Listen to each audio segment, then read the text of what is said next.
Hello everybody, and welcome to Ancient Architects. Please subscribe to the channel for regular content on ancient architecture, as well as all of the latest news from the world of archaeology. In October 2023 I visited Egypt and was lucky enough to enter several pyramids, to watch sunrise from inside the Sphinx enclosure, and I spent time exploring the Giza Plateau. And although I had a number of special permissions to enter places that are usually off limits, there were still many sites that could not be accessed. One of these sites is known unofficially as the Tomb of the Birds, which from the outside looks very much like a somewhat regular ancient Egyptian rock-cut tomb structure, but inside it hides a secret: the entrance into Giza's underground labyrinth of tunnels. In this video, I'll give you the historical background regarding this subterranean world, and then, thanks to some exclusive footage from Geoffrey Drumm of the Land of Chem YouTube channel, you'll get to take a look inside. Although named the Tomb of the Birds by researcher Andrew Collins, there are actually 3 tomb structures in close proximity. The Tomb of the Birds is the middle one, and it's known as NC2.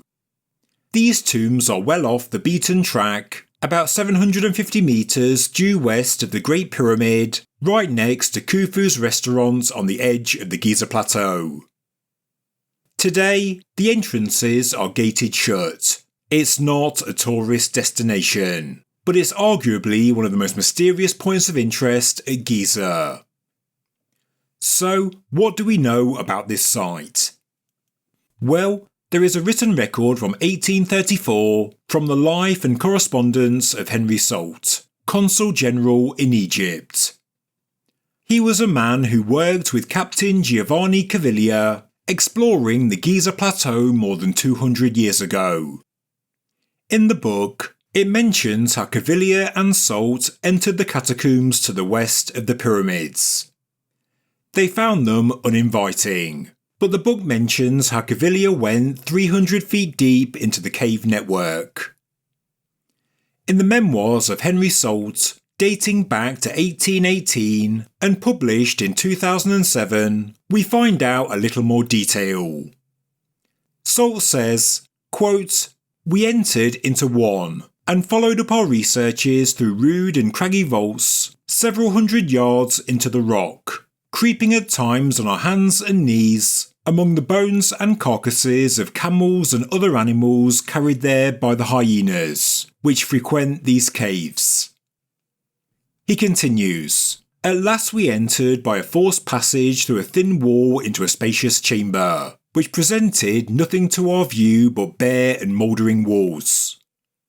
This chamber communicated with 3 others of equal dimension, whence issued many labyrinthic passages, which had too intricate and uninteresting an appearance to induce us to advance.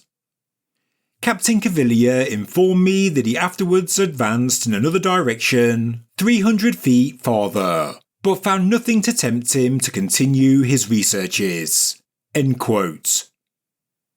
The next great explorer to investigate the Tomb of the Birds was probably Howard Weiss, the man famed for his work inside the Great Pyramid. On May 3rd, 1837, Weiss recorded that he investigated the rocky ground to the west of the Great Pyramid, and that he found a tomb with 2 ruined chambers, and then a staircase descended down to more apartments and shafts. Part of a large mummified bird was found. Whether or not this is the same place that Salt and Caviglia examined is unclear, but it's possible that Weiss also took a glimpse into the Giza underworld. Weiss's number 2, the brilliant John Shea Perring, does record the Tomb of the Birds on his Giza diagram, labelling the site "excavated tombs and pits of bird mummies," and placing it in the correct position on the landscape. We'd have to wait more than 100 years before there was any further record of this part of Giza, when American Egyptologist George Reisner and the Harvard expedition entered them. He and his team visited the tombs in 1939 labelling them NC1, NC2 and NC3, NC meaning North Cliff. Interestingly, Reisner would designate NC3 as the air raid shelter for the Egyptian workmen in World War II. Apparently, photographs were taken, and the Harvard expedition would draw plans of the tombs. Egyptologist William Stevenson Smith noted traces of painting in the central tomb, NC2, the famous Tomb of the Birds, and believed it looked to be 18th dynasty in origin, and this means the tombs were likely dug in the New Kingdom, and so created long after the pyramids to the west. Over a decade ago, Zahi Hawass made a blog post on the tomb complex, and this was a response to claims in the media that researcher Andrew Collins had rediscovered the Tomb of the Birds. Hawass said they had in fact always been known about ever since their discovery by Salt and Cavilla. Apparently, the knowledge of their location and what was inside was not lost. Hawass confirmed there were tunnels leading from the tombs and that his own team went inside to survey them, and this was not long before writing his blog post. Of the tombs, he says, quote, "This rock-cut tomb is about 150 metres from my excavation in the Western Field and extends from north to south with the entrance in the north. About 3.2 metres high, the entrance leads south into the front hall, shaped like an inverted T. From there, 2 halls are visible, one to the right and one to the left. The left leads to a big room cut into the rock, about 6 metres long, which contain Latin inscriptions on the ceiling, showing that this tomb had been open throughout the ages. To the right there is another square hole cut into the rock, which leads to a descending passage filled with sand, and contains pottery shards, bones and other artefacts. There are other passageways cut into the rock from the main corridors, but these are short tunnels." End quote. Inside was found modern debris, and some of the walls were coated with gypsum plaster. So, from what we've learned, if the paint identification is correct, the tombs look to have been open and used in the New Kingdom, and also, the Latin inscriptions imply they were also used in the Greco-Roman period. In modern times, George Reisner used them as storerooms, and one of the tombs was an air raid shelter. Hawass believes that all 3 tombs were cut in the Greco-Roman period. They were tombs cut for the burial of sacred animals, and this is not unusual for ancient Egypt. We find similar animal tombs of a similar age at Saqqara and also Tuna el Jebel. Of course, like everything with ancient Egypt, there is speculation the tombs and also the tunnel system are far more ancient than the New Kingdom or Greco-Roman period, and whilst this could be true, there is in fact no evidence to back up the claim. It's fine to believe that something is older and that it has a far more mysterious and colourful history, but without the material evidence it will always be speculation. Andrew Collins visited the site in 2007 and 2008, and inside the Tomb of the Birds, Tomb NC2, he found a small breach in a wall made of stone and mortar, and peering inside he saw a vast chasm-like chamber, and it was filled with fallen rock debris. It was a natural cave, more than 15 metres square, and now home to bats. He went inside and explored. Collins found a long natural cave tunnel, and it headed in a southerly direction. In places, the ceiling was as high as 15 feet or 4.5 metres, and animal bones littered the floor. He travelled some 226 feet or 69 metres inside, and never reached any kind of ending. He would return to Egypt a few months later and explore the caves again, reaching 300 feet or 90 metres inside, and he only stopped exploring because of fears of safety. The air was thin, the stench was unbearable, and being natural caves, what lay ahead was unknown and potentially dangerous. What Collins encountered is very much in keeping with the account of Henry Salt. From looking at the pictures that Collins published on Graham Hancock's website, which I've linked below, I agree with Collins' assessment that the caves are naturally formed, and this is very common in limestone bedrock. The Giza limestone formed millions of years ago, and groundwater has flowed beneath the plateau towards the Nile long before any human was here. So the idea there are natural caves and tunnels below Giza was really no great surprise. The Giza Plateau is also crisscrossed by natural faults and fissures. Groundwater always takes the easiest path, and so it likely flowed through the fissures, dissolving the limestone and widening the cracks, and this would have taken place over hundreds of thousands of years. But just because something is natural, it doesn't mean that humans have not known about them for millennia. And clearly whoever built the Tomb of the Birds had knowledge, because they constructed this false wall. This could have been to stop people from going inside, or maybe to keep out any creatures living inside the cave system, such as the hyenas noted by Henry Salt. In his blog post, Hawass admits there are multiple tunnels, and that they, quote, seem more than its 35 metres length. But Collins is certain they are longer, because he walked for at least 300 feet or 91 metres and never reached the end.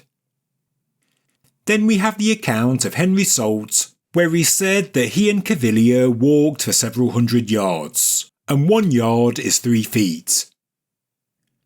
Collins further backs up his claims using radar satellite imagery of the Giza Plateau, created by the Terra-SAREC satellite that was launched in 2007.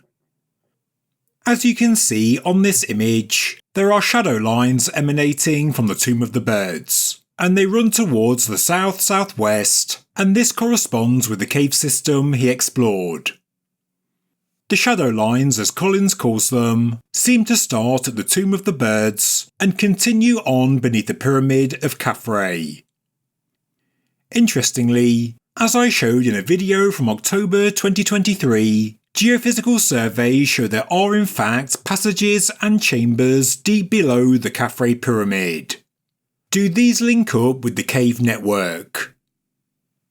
Whether these shadow lines are picking up the cave system is unconfirmed, and I personally don't know enough about the technology to comment.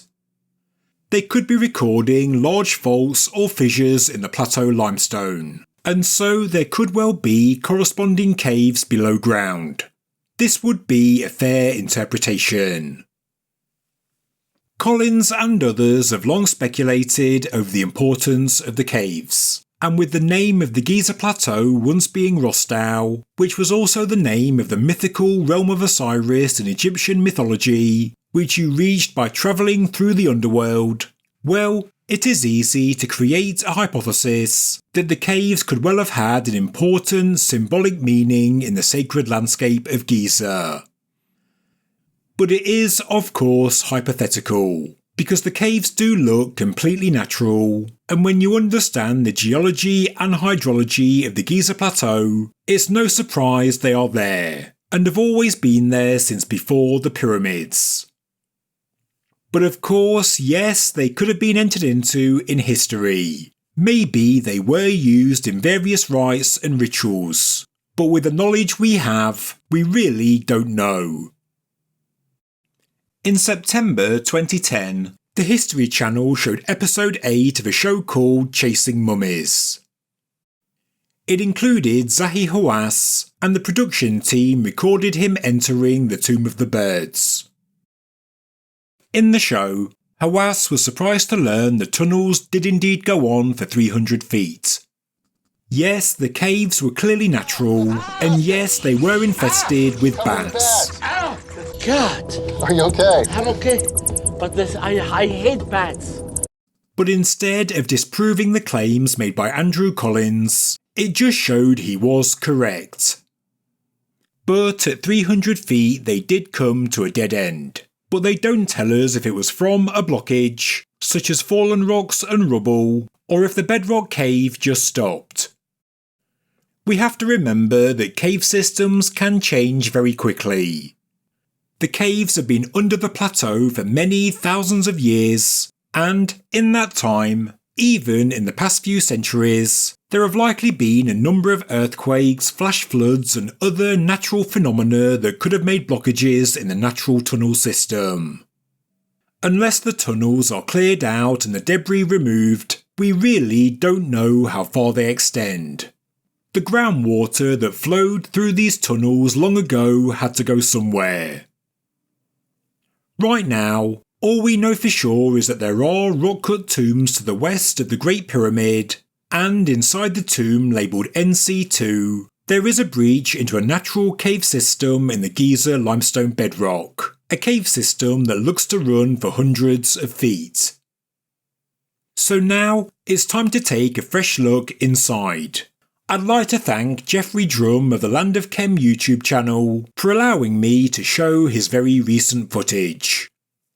Geoffrey has his own unique hypotheses regarding the structures of ancient Egypt, and whether or not you're on board with his ideas, his channel does offer some truly fantastic footage, often of sites rarely seen by tourists.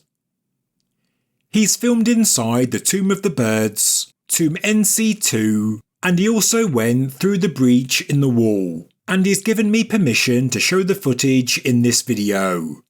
I've left a link to the Land of Chem channel in the description below. So now, without further ado, let's enter the Giza underworld. Here we go.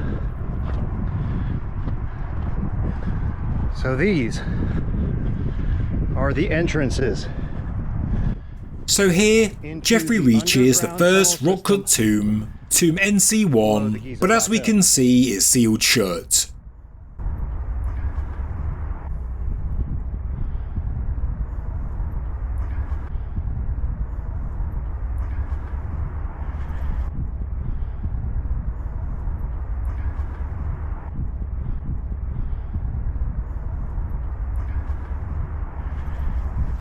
And I'm hoping we can get over to this other one, which is behind this ridge right here, which specifically is known as the Tomb of the Birds.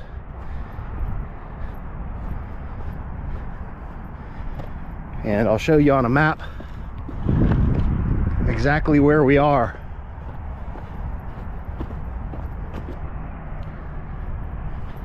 So this is far on the western side of the Great Pyramid,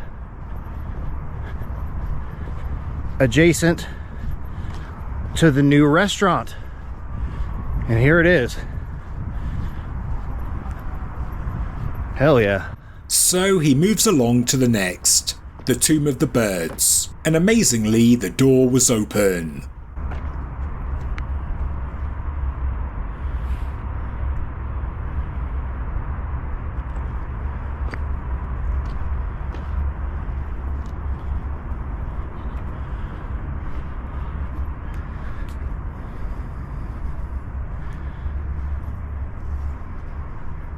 Entering the tomb and you can see the stone pillars directly ahead. I wasn't sure if this was going to be open, but we just got really lucky. You can see that the bedrock has been well cut and shaped, with flat walls, ceiling and floor.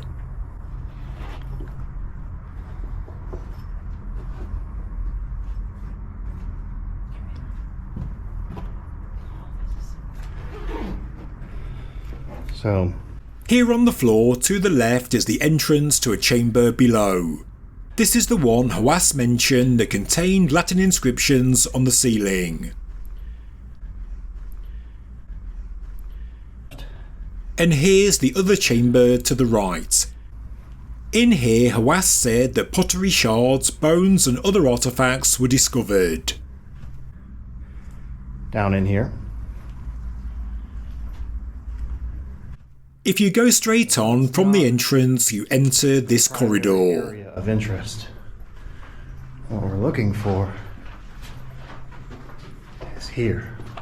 You can turn left at the end into another chamber.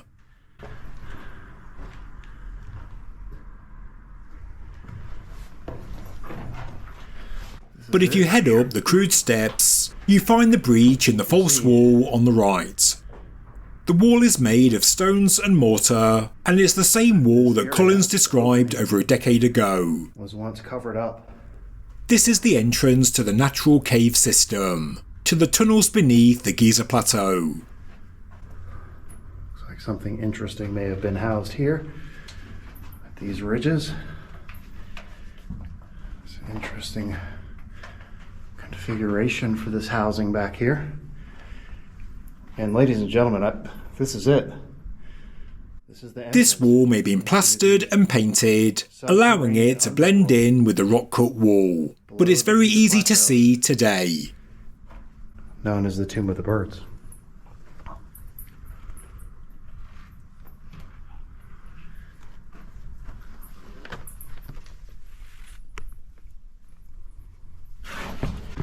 So, going through, and straight away you can see the rough nature of the chamber.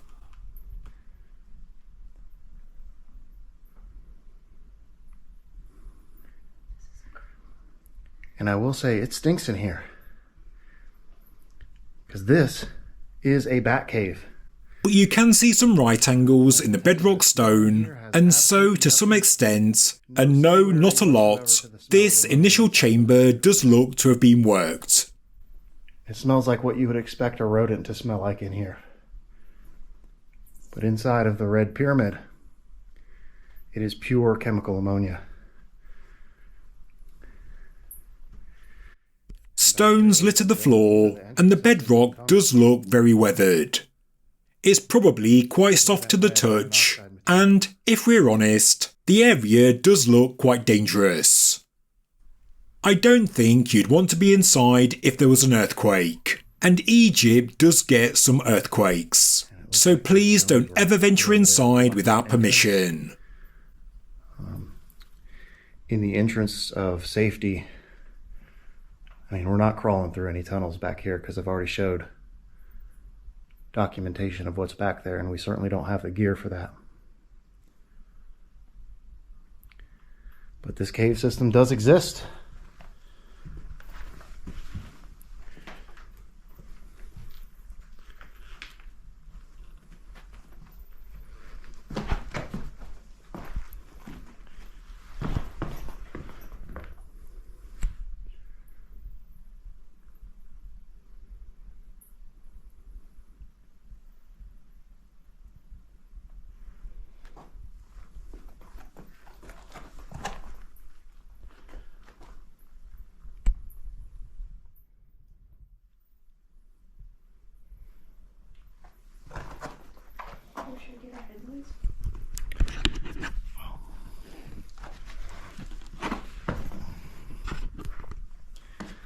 Trying to be extremely careful.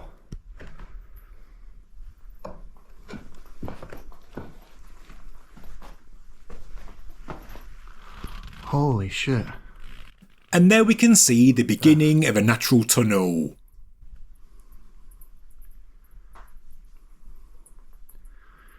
It exists, ladies and gentlemen.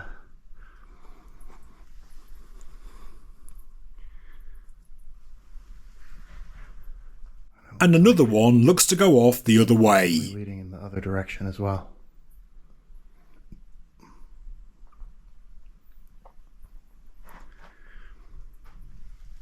I do think these are natural faults and fissures.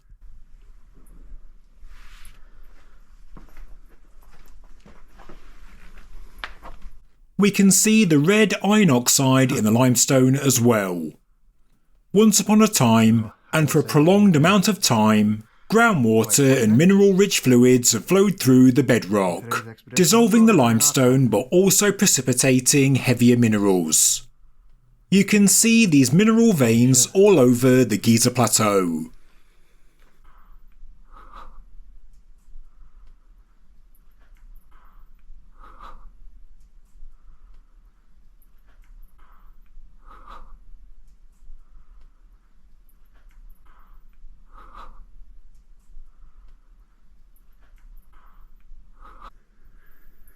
some sort of fantasy.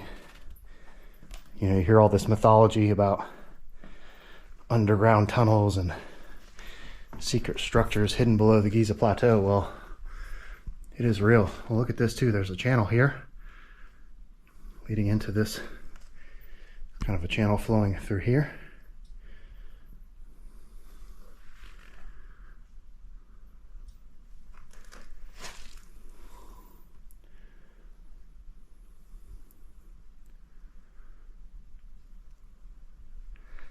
That is crazy. I'll just get one more shot back here before we go.